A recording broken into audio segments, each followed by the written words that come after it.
Hey everybody, it's Boardman21 and today we're going to change it up a little bit and we're going to do some testing. Now, this test is all going to be about crafting, but we have seen it all over the place and you've probably even experienced it yourself.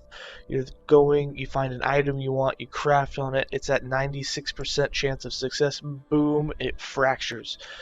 Now, you're thinking in your head, oh man, only a 4% chance? This happens way too often. And the real question is, does it really happen too often? Or do you just not notice when, something does succeed a bunch of times and you just haven't paid enough attention to those, or those aren't memorable enough for you to remember and you just think that you're breaking everything at 90% plus.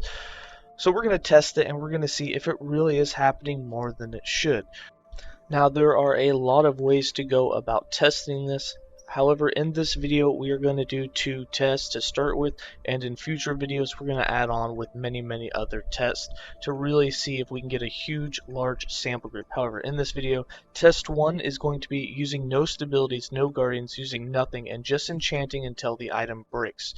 And test 2 is going to be using only stability glyphs and using stability glyphs until the item breaks, and see if there really is a difference and if stability glyphs are worth using at all. Alright, let's go ahead and get started with the first test. Alright, remember for test 1, we will not be using any guardians, we won't be using any stability, we are just straight up enchanting an item until it breaks. I'm going to go ahead and have it in fast forward, and I'm going to play you some music until it's done.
Alright, the test results are in for the very first test. Remember, this is the test where we didn't use any guardians or any glyphs of any sort. We just straight went for it, starting with a common item that had a 100% chance of success and worked its way from 90 to 80 to 70 to 60. It then would jump to 75, 65, 55, 45, 35. None of them made it past the 35 point, so we don't need to go beyond that.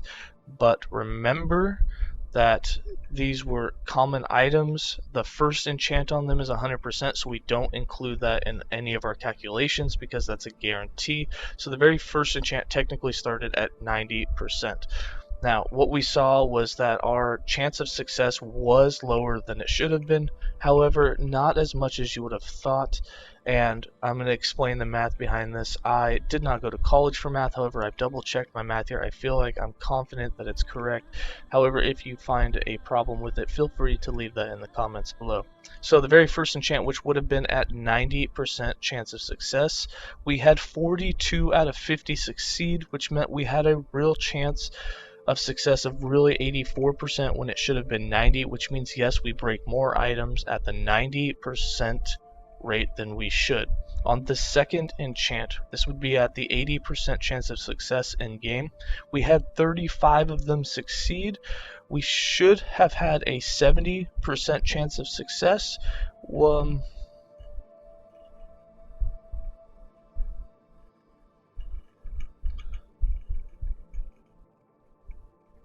We should have had a 72% chance of success at this point. What we really had was a 70%. Now, the first question you have right there is, no, it's supposed to be 80%, not 70%. You have to remember that this is a compounding thing. You can't just exclude the first chance that you did in success. They compound with each other. So you had a 10% chance to break on the first one. You have a 20% chance to break on the second. Together, that's it's not 30%, you don't add them, but compoundingly, that's a 28% chance now that you should break the item. That's how it should work if the odds of average work, the odds of probability. So again, on the second enchant with the 80% chance to succeed in game, we succeeded 35 times. The real chance to succeed for us was 70%. It should have been 72%, so still slightly lower. I will tell you that in all of this, there was only one time in here, and it could have been from the small batch, where we actually succeeded more than we should have. On the third enchant, this is where it would say that you had a 70% chance of success. We are the third enchant in on our third chance to break the item. We had 23 of them succeed at the 70% chance. We should have had a 50.4% chance of success, where we really only had a 46% chance of success. So again, breaking more items than we should. The same goes for number 4 when we had our fourth enchant. This in-game would have been when we had a 60% chance of success. We only had 12 succeed. We should have had a success rate at this point at 30.24% when we really only had a 24% chance of success. So this is a really big gap, especially at this point in the game where you're 20% lower than you should be, which means you're breaking 20% more items than you should at this point. Again, this could just be, we'll see how the other test goes. This could just be that it was a small batch that we did only 50 items. For the fifth enchant, this is when we jumped back up to 75% chance because we now starting back, we're adding an affix to the item. We had 11 succeed at this point. We had a 22% chance of success at this point when we should have had a 22.68. That's really close. That's so close that I would say that RNG is working just the way it should at this point, especially at that rate. I feel like if we did 1,000 items, all of these numbers would be really close to where they should be. And then on the sixth one, this is when you get down to a 65% chance to succeed. This is our sixth enchant, our sixth chance at breaking the item. We only had 5 out of 50 succeed at this point. That means our real chance to succeed was only 10% when it should have been 14.74. That's quite a bit of a drop off. Again, small batch, that's probably why just having one more here would have changed everything. Then when we get down to the 55% chance of success, we only had 3 of them succeed. Should have had an 8% chance of success when we really only saw a 6%. The same goes when we got down to a 45% chance. We only had 2 succeed at this point. This is the only one that did better than it should have. While it should have been a 3.65% chance of success, we saw a 4% chance of success at this point. And that probably makes up for the fact that when we got down to that 35% chance of success, we didn't get any to actually make it past that point. It should have been a 1% chance. We had 0. I hope this was broken down in a way that made sense to you guys, but overall, we are breaking items more than we should. However, it's not a huge amount. And I think a lot of people get confused when they think, man, I had a 70% chance of success and it broke. Yes, but first you went through your 90%, then you went through your 80%, and now you have a 70% chance, which means that you've had a chance to break it 3 times, and those compound together to where on average, you technically have more of a chance to break it than a 70% chance of success. You really actually would only have a 50% chance of success at that point on average if you kept rolling that way. Alright, let's move on to test number 2. Alright, and here's test 2. I'm going to go ahead and have it being fast forwarded in the background. I'm going to play you some music, but what we're doing here is we're using a stability on every enchant that we do and recording it.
Alright, the results for test 2 are in, and the results are actually pretty staggering. So in the first test, we were very easily able to group all of the breakdowns because all of the percentages were in roughly the same tier. However, when we did test 2, because of the glyph of stability and how it works, adding, or reducing the amount of instability, instead of it being a set 5, it could be anywhere from 3 to 5, so your percentage to break at the next tier is different. And as you can see, we have many different percentages that we ended up breaking at. This also means that every enchant had its own success rate that could be different than the previous one, and the reason this was a problem was when it came to doing the calculations to know what the exact chance should have been to break that item and what it actually was would require days and days of computing. I would have to do each item individually, and that would just take way too long. So we ended up breaking down this in a more simpler form, and that's just we went for the total number of successful enchants after the 100%. That means successful enchants when there was actually a chance to break it. Um, and compared test 1 to test 2. In test 1, there was 133 successful enchants, and in test 2, we had 173 successful enchants on 50 items. Overall, that means that we had a 30% chance that you were more likely to get one more enchant out of an item if you use stabilities the whole way instead of using nothing. So they do work as intended. They definitely do help your chance of success. And you can see right off the bat that the number of enchants we broke on the very first attempt, we broke 8 of them in test 1. In test 2, we only broke 4 items on the very first attempt. We literally halved the chance of you having that 90% breakage right off the bat. And it stayed higher the entire way down, all the way to the point where we actually managed to get 10 successful enchants on one item.